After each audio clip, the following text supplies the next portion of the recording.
Blimey. That number you all wear, what's it mean? Oh, Fahrenheit 451.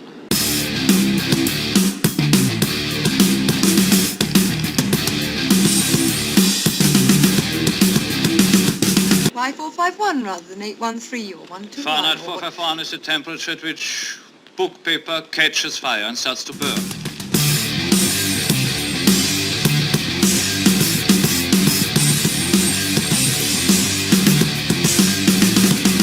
Burn them to ashes and then burn the ashes. That's our official motto.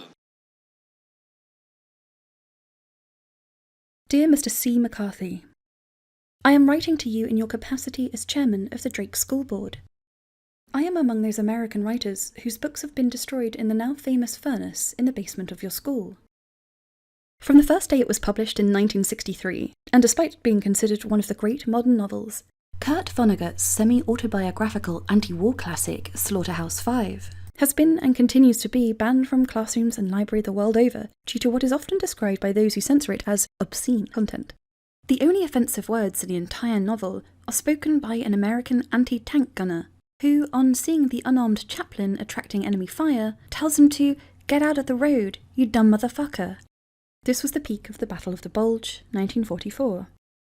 This view wasn't held by Bruce Severy, a then 26-year-old teacher at Drake High School, North Dakota, who in 1973 decided to use the novel as a teaching aid in his classroom, much to the delight of his students.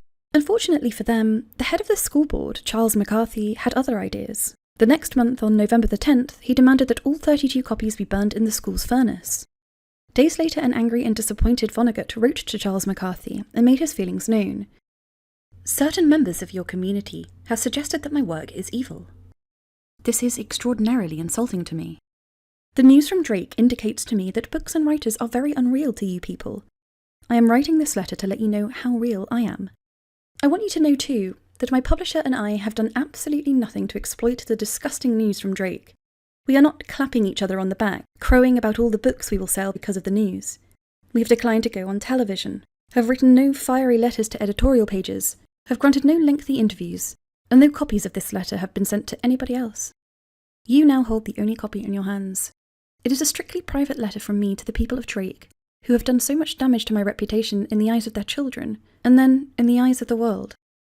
Do you have the courage and ordinary decency to show this letter to the people, or will it too be consigned to the fires of your furnace? I gather from what I read in the papers or hear on television that you imagine me, and some other writers too, as being sort of rat-like people, who enjoy making money from poisoning the minds of young people. I am in fact a large, strong person, 51 years old, who did a lot of farm work as a boy, who is good with tools. I have raised 6 children, 3 my own and 3 adopted. They have all turned out well. 2 of them are farmers. I am a combat infantry veteran from World War II and hold a Purple Heart. I have earned whatever I own by hard work. I have never been arrested or sued for anything. I am so much trusted with young people and by young people that I have served on the faculties of the University of Iowa, Harvard, and the City College of New York. Every year I receive at least a dozen invitations to be commencement speaker at colleges and high schools. My books are probably more widely used in schools than those of any other living American fiction writer. If you were to bother to read my books, to behave as educated persons would, you would learn that they are not sexy, and do not argue in favour of wildness of any kind. They beg that people be kinder, and more responsible than they often are. It is true that some of the characters speak coarsely. That is because people speak coarsely in real life. Especially soldiers and hard-working men speak coarsely. And even our most sheltered children know that. And we all know too that those words really don't damage children much. They didn't damage us when we were young. It was evil deeds and lying that hurt us. After I have said all this, I am sure you are still ready to respond in effect. Yes, but it still remains our right and our responsibility to decide what books our children are going to be made to read in our community. This is surely so.